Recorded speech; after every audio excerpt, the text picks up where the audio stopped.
Those of this station, its staff, management, or sponsors. Are you a family caregiver? Are you caregiving for someone who can no longer take care of themselves? Are you overwhelmed? This is Caregiver Solutions Info with Marcia Teal. Marcia will be hosting an hour of true stories and information, tips and updates of the latest research and necessary information in the caregiving field, focusing on you, the family caregiver. An Alzheimer's disease and dementia care expert, Marcia has 15 years of hands-on experience at Arden Courts, a leader in assisted living dementia communities here in the U.S. Marcia covers everything you need to know as a family caregiver, especially if you care for a loved one with Alzheimer's disease or other related dementia or chronic illness. If you have a friend or relative that is also a family caregiver, call them now. They won't want to miss a minute. And let them know they can watch on caregiversolutions.info. And they can listen on WNN 1470 AM in South Florida or nationally on the iHeartRadio app. Now, sit back, relax, and learn from our host, Marcia Teal, as she brings information to you that may just be the caregiving solution you need.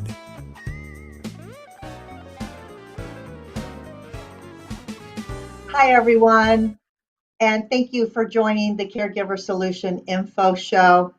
We've all been social distancing, wearing face masks, trying to avoid catching the coronavirus. It's been really tough on everyone, to say the least. But there's another enemy that's threatening the world, and it's not stopping. And its devastating effects grow more and more, bigger and stronger every year. And the consequences are dire. And there's no cure. Social distancing won't help this enemy to make it go away or help us not to catch it. And face masks won't do a thing to help us.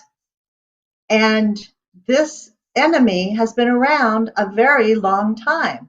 Since actually 1906, when it was first noted and named. And of course, I'm talking about Alzheimer's disease. It is a devastating disease. It's growing every year. More and more people around the world are suffering with it and dying from it. And it's going to be its own crisis, if not so already, in many parts of the world. Matter of fact, the Alzheimer's Association has just put out their latest statistics, and this is from the 2019, just last year, statistics, which I want to share with you because they're really phenomenal. And if we know what we're up against, we can push harder to fight it. Alzheimer's disease is the 6th leading cause of death in the United States, and these are U.S. statistics. Right now, 5.8 million Americans are living with Alzheimer's disease, and by 2050, it's estimated that 14 million people will be suffering with Alzheimer's disease. More than 16 million Americans provide unpaid care for the people that have Alzheimer's disease and other dementias. About 82% of seniors say they think it's important to have their thinking or their memory checked because they may be aware of Alzheimer's disease and other related dementia, but only 16% say they actually receive regular cognitive assessments. And every 65 seconds, someone in the United States develops Alzheimer's disease. These are staggering statistics. So people are more aware of it now that we talk about it more, but nothing is happening to slow it down. The research hasn't found a way to stop it. There's no magic pill.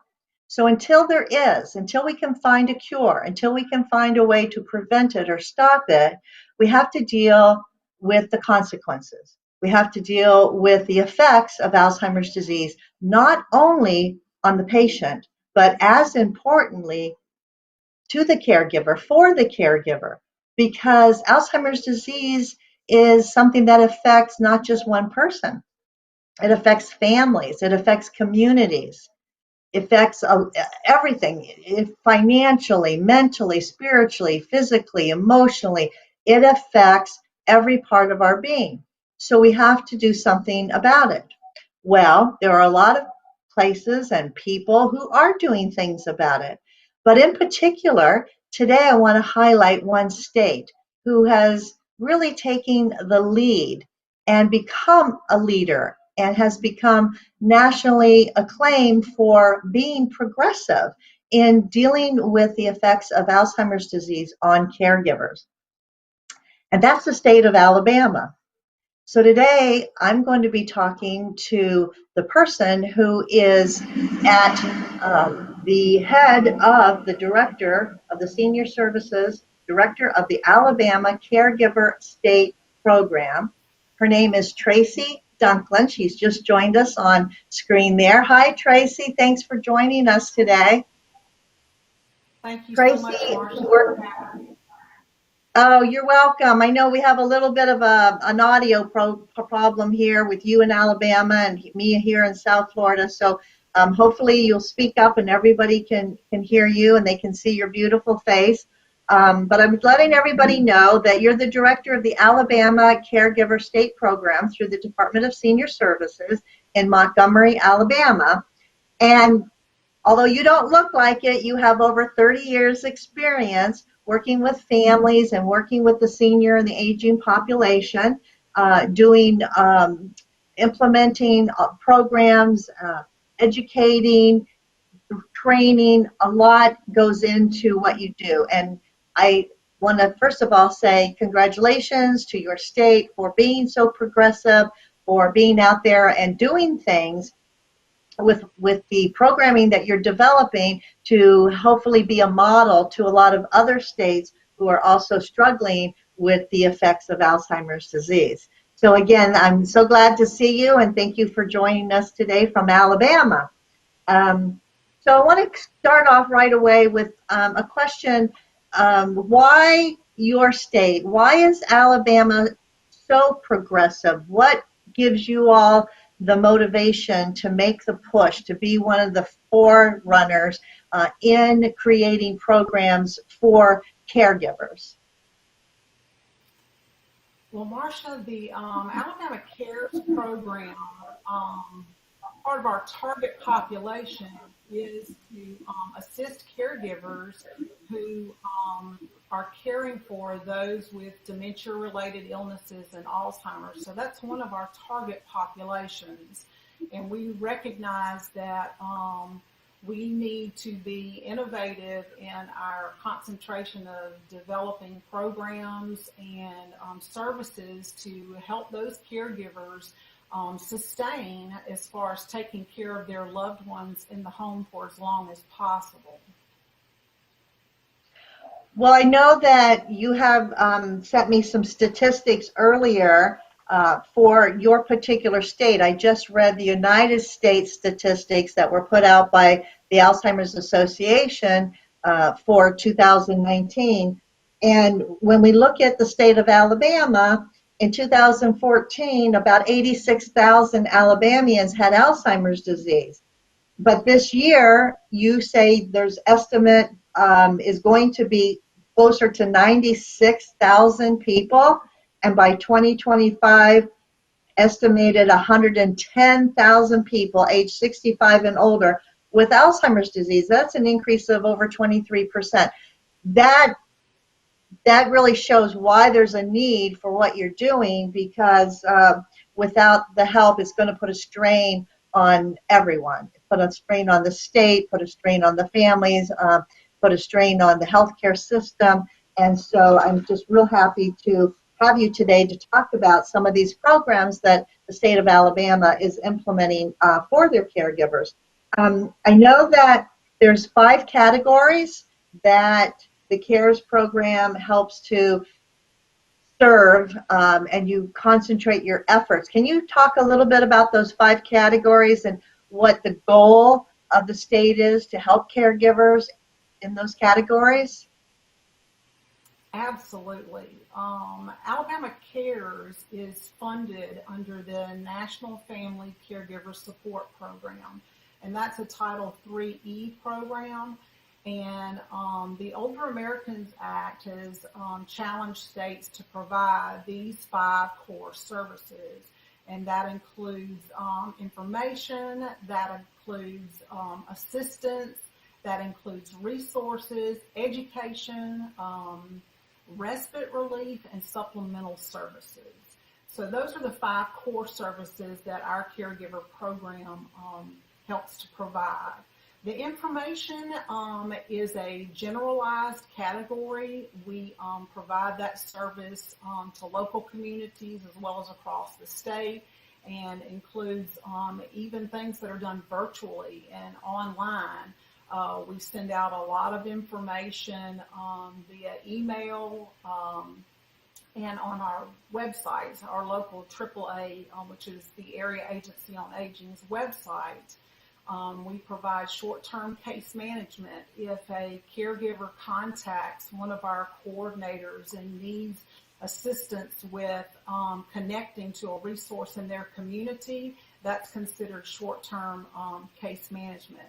We provide a lot of community training events where caregivers can attend and get firsthand information and training about different topics, and a lot of that includes dealing with Alzheimer's and dementia-related illnesses.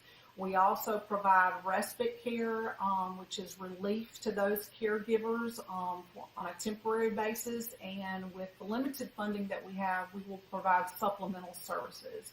Supplemental services can include things like incontinence supplies, home alerts, even wheelchair ramps if that's an item that's needed. So that's really great to get that information out there to the caregivers, because obviously, you know, knowledge is power, and once people know about it, then they can try to take advantage of that. You must have an army of people there in the state of Alabama helping you to do all of this. Tell me about how you actually disseminate all this information and training out there throughout the whole state.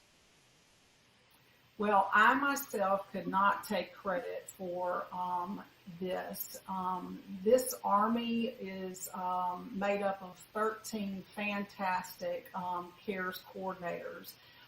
They work in regions, and they are employed with the Area Agency on Aging, and they provide all of this education and training to the 67 counties that we serve here in Alabama. And they are a fantastic group of, happens to all be ladies, but they are a fantastic group to work with, and they're very passionate about their jobs. They're very caring about their jobs, and they really take the time to work with and for caregivers across our state. Well, that's great, because we know that people that are good at their jobs, they love it, and people that work with Alzheimer's and dementia and the caregivers, they really do have a heart for what they do, and that makes them so special. And so I'm glad that you have this wonderful team out there helping you throughout the state of Alabama. And we're going to take a real quick break, and when we come back, we're going to talk more to Tracy Dunklin from the state of Alabama and their caregiver programs. We'll be right back.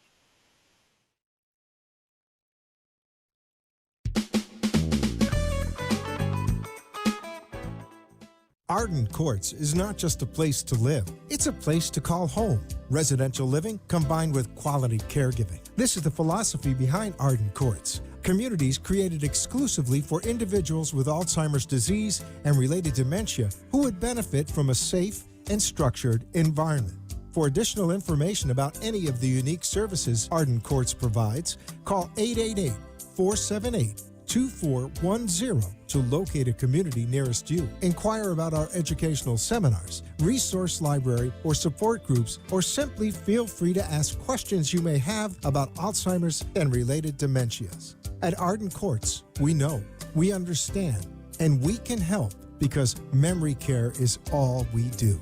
Remember, call 888-478-2410 for additional information about any of the unique services Arden Courts provides. You are listening to your host, Marcia Teal, an Alzheimer's disease and dementia care expert on caregiversolutions.info. If you have a question or wish to share a story, call into the show at 888-565-1470 and talk with Marcia. Now, back to Caregiver Solutions. My guest today is Tracy Dunklin. She is the Director of Alabama Caregiver State Program for the Department of Senior Services in Montgomery, Alabama. Alabama has been recognized nationally as a leader in areas of caregiving, education, and support. And we're talking to Tracy today about her efforts and her coordinators' efforts throughout the entire state of Alabama, what they're doing to assist caregivers and the people that they care for to have better quality of life. So, Tracy, I'm really interested in hearing about the Alabama Dementia Friendly Community. Can you tell us what that is? Oh, I'm honored to tell you about that. The Dementia Friendly Alabama project is funded in part through the Department of Senior Services. The Central Alabama Aging Consortium manages this project. They have a coordinator there who is solely devoted to that project. And it's been in place for several years now, and it continues to grow. And there are a lot of projects that we have going on through Dementia Friendly Alabama. And we are so excited about the different innovative programs across the state that we are able to be a part of and help fund. So can you give me some examples of some of those projects? Because what does dementia friendly mean? Why do you have to have a program to make dementia friendly? Kind of explain what that is and what you're doing to promote that. Well, dementia-friendly community is one where those who are living with Alzheimer's or dementia and their caregivers can live with and be treated with dignity and respect. And it involves making community partners aware of dementia-related illnesses and Alzheimer's, so that they are equipped to be able to meet caregivers and the ones that they're caring for their needs. We do a lot of training with banks and restaurants and hair salons, making those communities dementia-friendly. Some of those projects that we're exceptionally proud of are the first responders training that started approximately 2 years ago and has just grown statewide. We've taken an active role in training those first responders on what to look for, behaviors, and what it means to assist caregivers with those that are caring for Alzheimer's and dementia-related illnesses. We've also are involved with community workshops that help do estate planning for caregivers and help them manage, if they have estates, to make long-range plans for those that are caring for the dementia and Alzheimer's. We've started something new in the last year, moving more towards virtual reality type dementia training. As we age, so are caregivers, and we have a lot of millennials that are coming into the population of being caregivers, and millennials are tech savvy. And a lot more even tech savvy than you and I think we're probably pretty tech savvy, but it's to help bring awareness even to these caregivers so that they have the ability to experience firsthand of what it's like to have Alzheimer's or dementia-related illnesses. Birmingham Southern College last year with mini grant funding started a cooperative program with McCoy, adult day health program of training, empathy training for undergraduate students. So they could connect with those individuals attending adult day health programs and learn what it's like to care for and learn what it's like to experience and have Alzheimer's or dementia illness. So those are just a few of the projects that we are engaged in across our state. Well, I think that's so wonderful, especially with the college students, and you're teaching them and having them be more aware. They're in school, and you talk to any primary care physician that's been in practice for a number of years, and pretty much they'll tell you that, hardly the word Alzheimer's came up during their schooling, even when they were in college, and never really talked about caregiving, and they didn't learn about it. They didn't talk about it when most of the physicians were going through school. So I think getting them to now in college to be cognizant of this and be aware, because certainly until we find a cure, they're going to be dealing with it when they're out of school, and they'll have a little bit of an upper hand with the knowledge that you're providing. So I think that's just wonderful. Absolutely. The other thing, I think it's important. You're right. yeah, it really is. And you mentioned first responders. And of course, there's been a lot of talk about first responders during this pandemic of the coronavirus, and the first responders are there for us. But we don't think of first responders and Alzheimer's disease sort of going hand in hand. But when you talk about making them more aware, and it's been a program you said about a couple years, have you been training your first responders? What kind of differences has it made, the before and the after training on Alzheimer's and the disease and the behaviors with the first responders before and after this training? Have you noticed, any major differences? Yes, we have. In fact, there are several who have been recognized across the state as being receiving outstanding community service awards for their contributions even to the older population in general. But they have created strong partnerships with the area agencies on aging. And they have really expressed their appreciation of us providing them with information. You don't think about the possibility, but loved ones do tend to wander from home. And a lot of times law enforcement is called to help locate those individuals. And so having that firsthand knowledge and experience in knowing how to approach individuals with dementia-related illnesses and Alzheimer's has made a huge impact.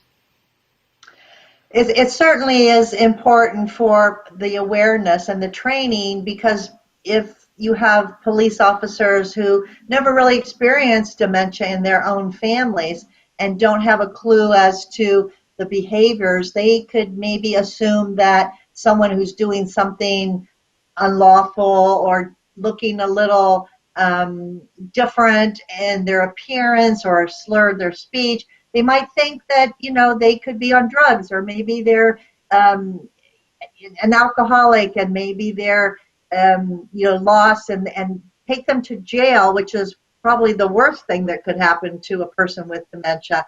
And I think that having this awareness and figuring it out, instead of just having that first gut reaction of what they think it might be, to take the time to really delve into it and see what really they're dealing with, can make a huge difference in the outcome.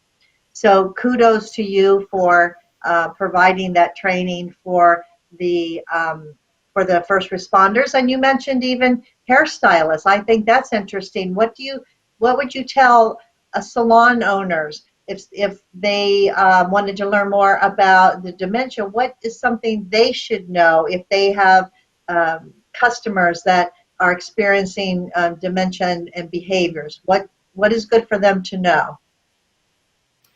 It's important for businesses such as salons to even know how to approach an individual with a dementia-related illness or Alzheimer's. There's different stages and different phases of those illnesses, and it's important for even a hairstylist to know those different phases, because not everybody reacts and responds the same.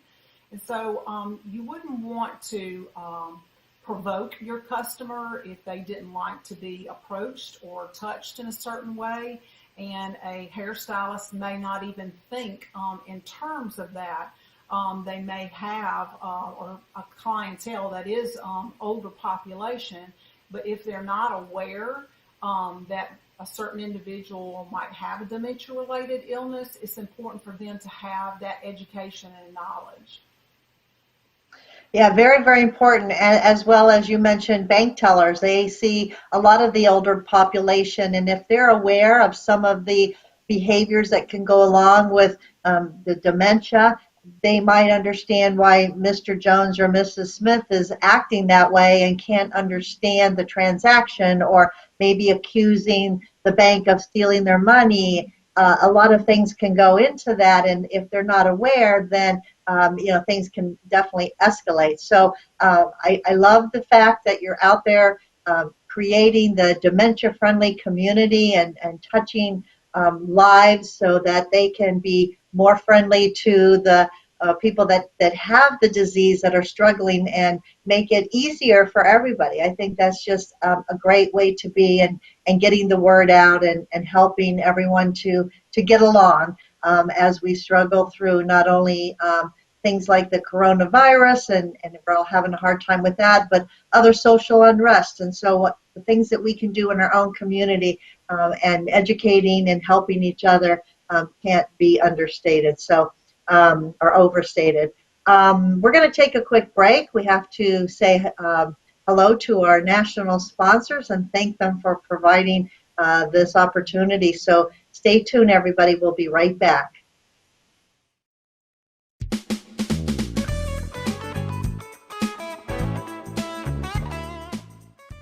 Arden Courts is not just a place to live, it's a place to call home. Residential living combined with quality caregiving. This is the philosophy behind Arden Courts. Communities created exclusively for individuals with Alzheimer's disease and related dementia who would benefit from a safe and structured environment.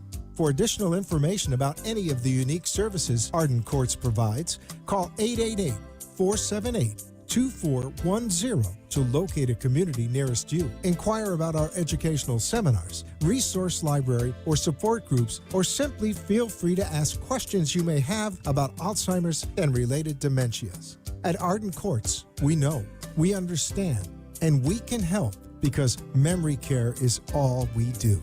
Remember, call 888-478-2410 for additional information about any of the unique services Arden Courts provides. You are listening to your host, Marcia Teal, an Alzheimer's disease and dementia care expert on caregiversolutions.info. If you have a question or wish to share a story, call into the show at 888-565-1470 and talk with Marcia. Now, back to Caregiver Solutions. I'd like to take this opportunity to thank our national sponsor, Arden Courts Memory Care Communities. Arden Courts is a leader when it comes to memory care, caring for people with Alzheimer's disease and other related dementia in their 55 assisted living. Memory care is all they do.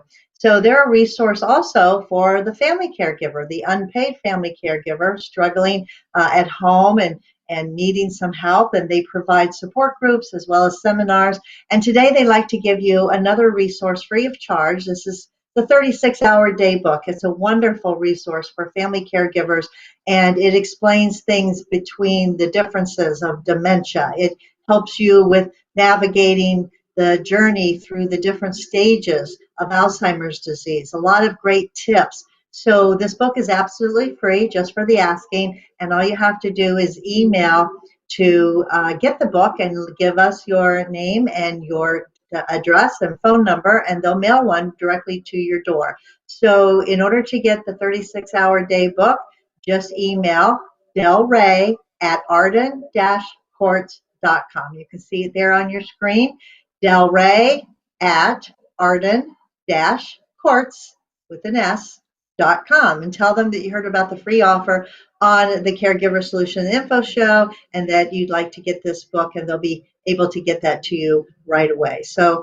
if you already have the book, get it for someone that you know could benefit from it. They'll be really glad to get that information.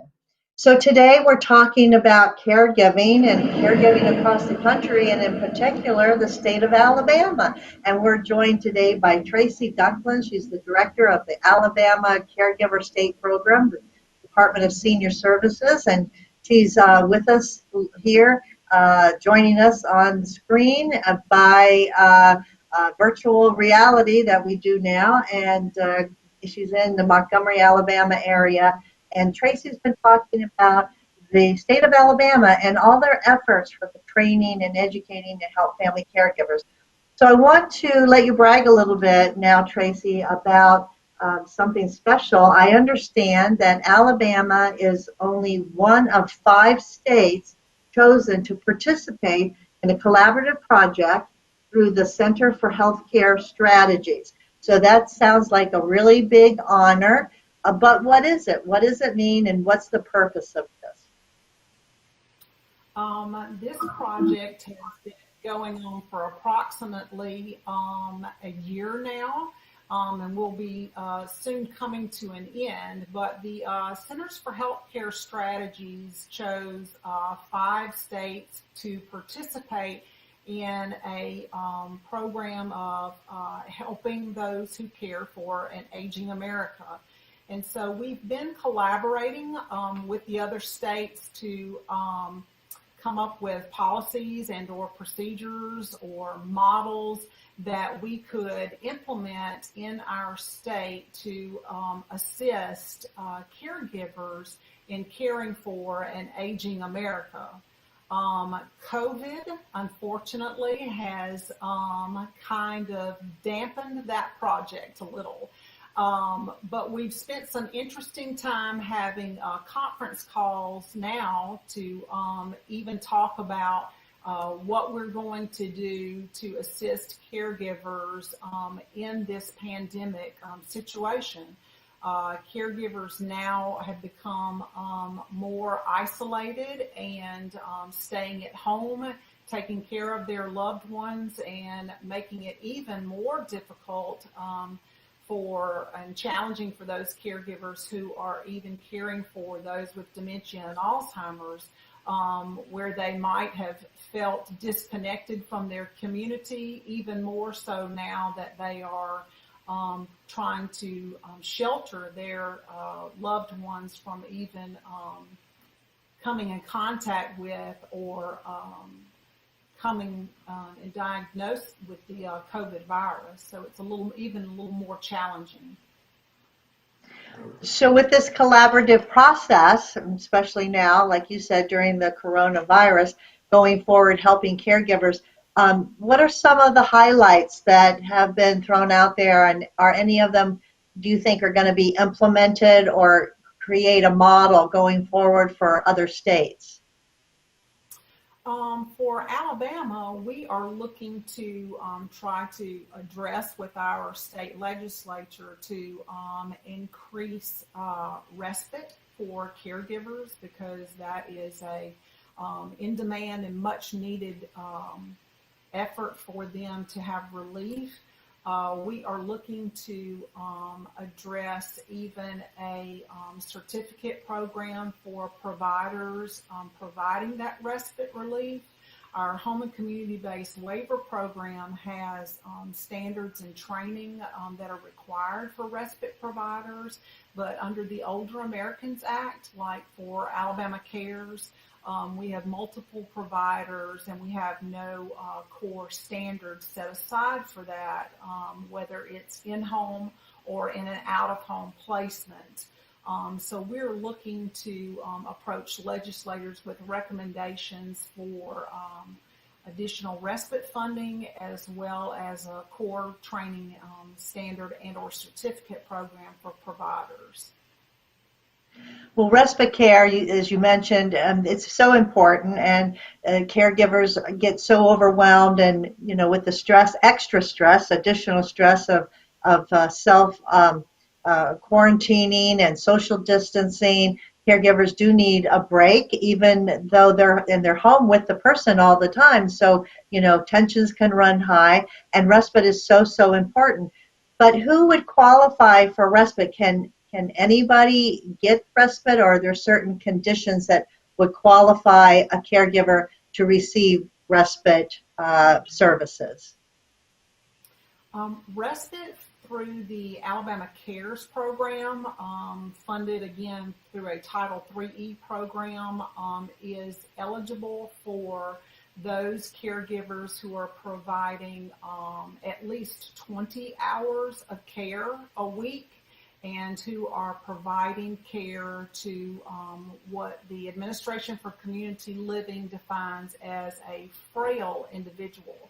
And a frail individual is someone who's unable to perform at least 2 activities of daily living and requires more hands-on assistance and or prompting from a caregiver. Even if it's prompting to eat or get dressed, or basic hygiene, those are considered in things that constitute as frail. I do want to mention, you have these wonderful programs in the state of Alabama, and many states have similar programs. So I wanted to tell everyone that if they're hearing about a program that they've never heard of before, and that you need respite, many states have funding to provide respite care. You just need to look in your own state, and as you mentioned, Tracy, they can look under the AAA, which is the Area Agency on Aging, in their state to find some of these services, because they're out there. I think people don't know where to look sometimes, and sometimes they aren't aware of all the help that they can get. So I think the Area Agency of Aging is a great place to start, and from there they can direct you to your resources in your own state. Tracy's job is to get out all this information to all the caregivers in the state of Alabama, and doing a fantastic job. And it's not an easy thing to do, for all the reasons that people, don't want to acknowledge that they need help. And I'm sure, though, that you've had some great success stories being in this field for many, many years and providing the services that you do. What comes to mind, top of your head, of a great success story of someone who has really benefited from some of the services that the state has been able to provide? Well, if I could take the time to go back to the first responder training and the importance of that. In one of our small rural communities, we had a caregiver, and she was the daughter of the loved one who was suffering from a dementia-related illness, and he wandered away from home during the night. It was approximately 1 to 2 o'clock in the morning when she discovered that he was not at home. And when she called her local law enforcement to explain to them that her father had wandered away from home, because of the first responder training, they were able to locate him, and they were able to have a conversation with him and convince him to take a ride in their squad car and returned him home within an hour. And so she was quite relieved, and they even assisted her with other devices, like alarms for her home to alert her if he were to leave outside the home again in the future. So that was a very successful intervention on the law enforcement training side. Well, that's a great story, and would not want to hear anything but a great ending. And kudos to those officers and taking the training, and you all providing that to make it a success story. Because we know wandering, it can happen, and a lot of caregivers say, "Well, my spouse, they'll never wander away." And they won't until that first time that they do, and you never know when that first time is going to be, and always want to be prepared. So I'm glad that everybody is safe and being educated about this important aspect. So we're going to take a quick break, and we'll be back with more information from Tracy Dunklin in the state of Alabama. So stay tuned. We'll see you in just a moment.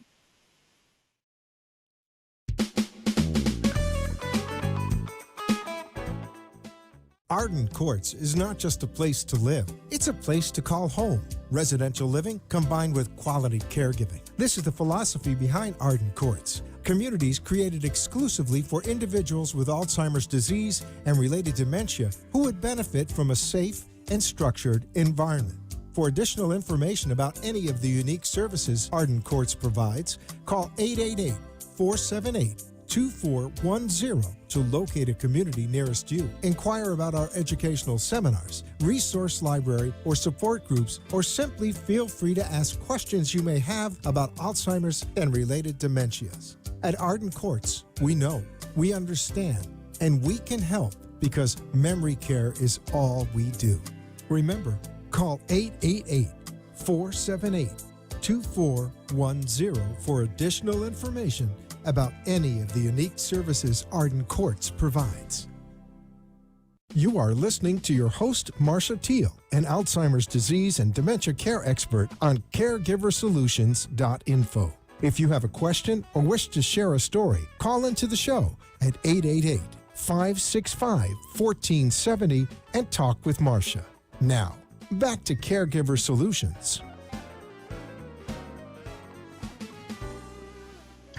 We're back, and joining me today is Tracy Dunklin. She is the Director of Alabama Caregiver State Program through the Department of Senior Services, and we're talking about all of the education for caregivers, for the community, and support that the state of Alabama has been implementing and successfully implementing over the last several years, and upped it so that caregivers get more information, get more services, and get more support. And they have been nationally acclaimed for their efforts. So we congratulate you all on that. But Tracy, you're more than your title there, because I know you shared with me that you also have personal caregiving experience.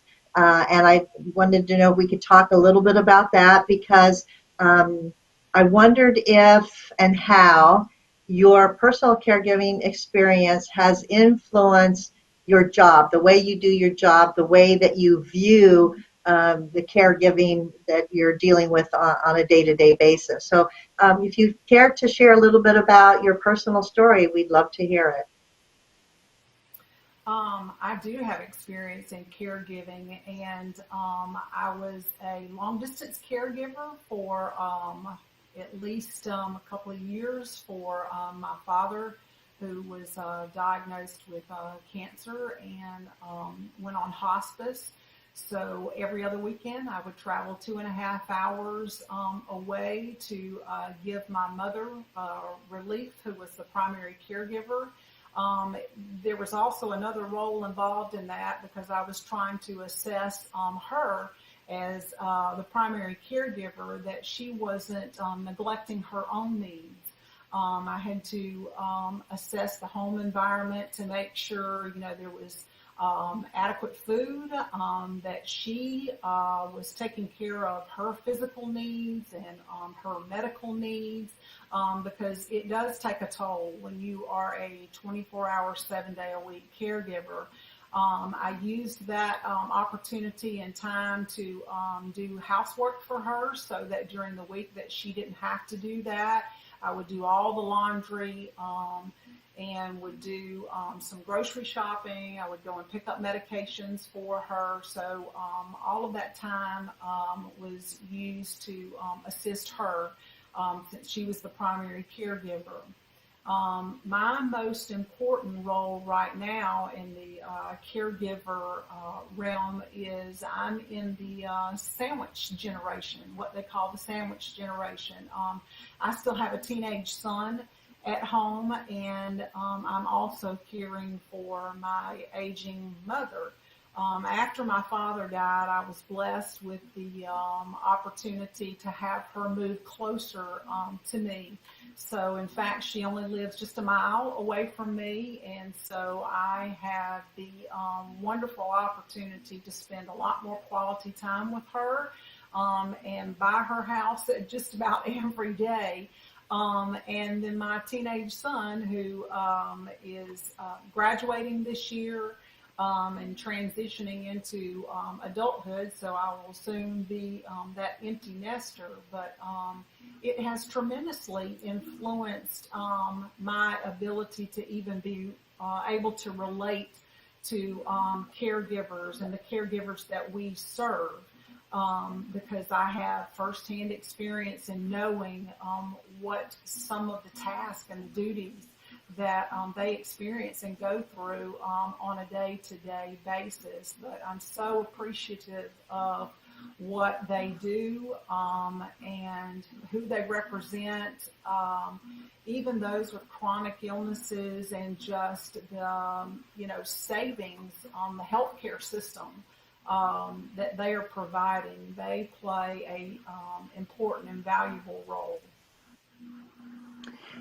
So as an adult child slash caregiver, you definitely can relate to those other adult children who are in the same boat, so to speak, as you are.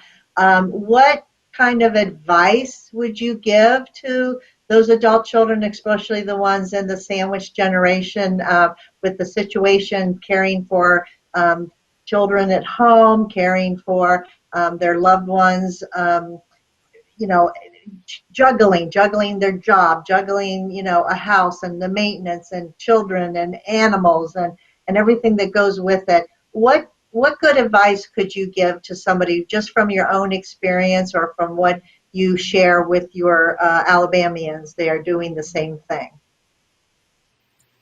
Caregiving is one day at a time, and you have to be able to utilize resources all around you to manage the stress and the duties and the responsibilities. When you play multiple roles in caregiving, it is quite stressful. So you need to learn to manage stress and find constructive outlets for relieving that stress. Don't be ashamed and don't be afraid to ask for help. It is available. There are resources out there, and you can access them. It takes a little bit of time just to even go through resources that may be available on the internet, but I would encourage anybody to contact their local area agency on aging.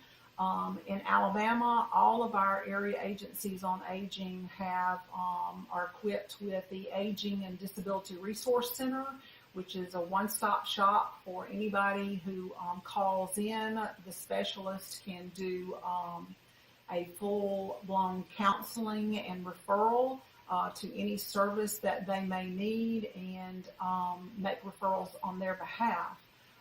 So it's real important to access and learn more about what your area agency on aging can do for you and what services they can provide.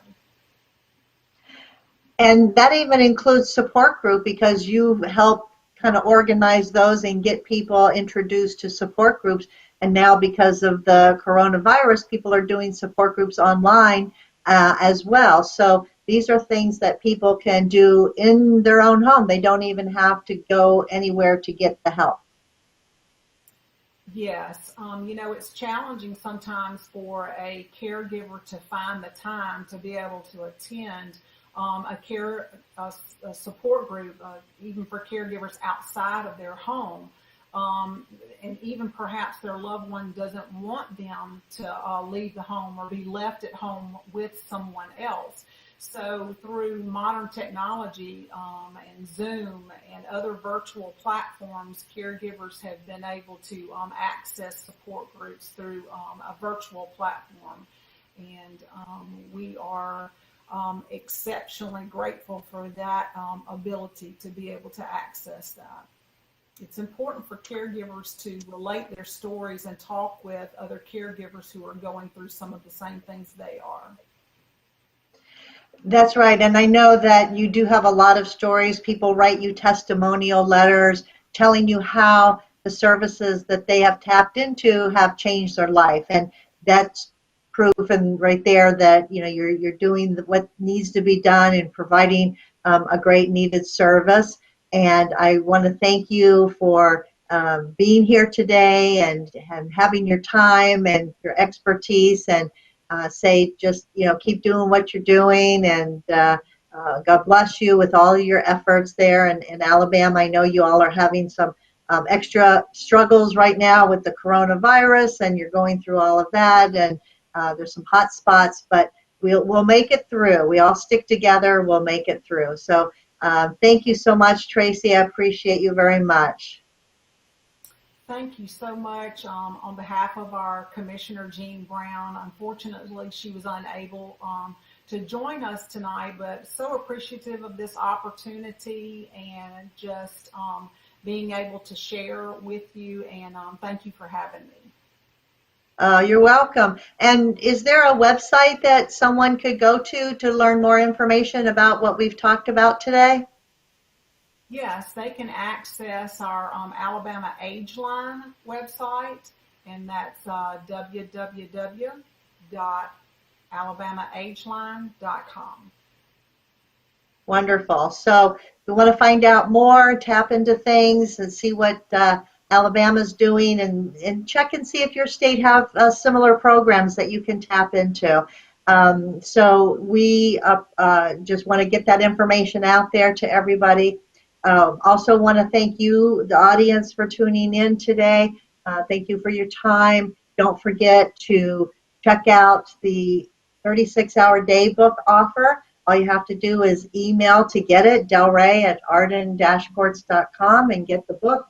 It's a wonderful resource for caregivers, and we want to make sure that you have that opportunity. We got several requests last week, so thank you for your requests and your inquiries. And Tracy, I hope you have a great evening, and you all at home take care, stay safe, and get the information that you need, because there is help out there. You just have to ask for it. So we're going to see you next week, same place, same time, 6:00 p.m. Eastern time. Next week we'll be having a talk about communicating and staying in touch even with the coronavirus with Dr. Kate. She's joined us before, and she'll be joining us next week on the Caregiver Solution Info Show. You can watch this program on caregiversolutions.info every Tuesday at 6 p.m. Eastern Time. You can also listen to it on the iHeartRadio app under WNN, and in Southeast Florida on 4 radio stations. So get tuned in, get plugged in. Thank you again, Tracy. Bye for now.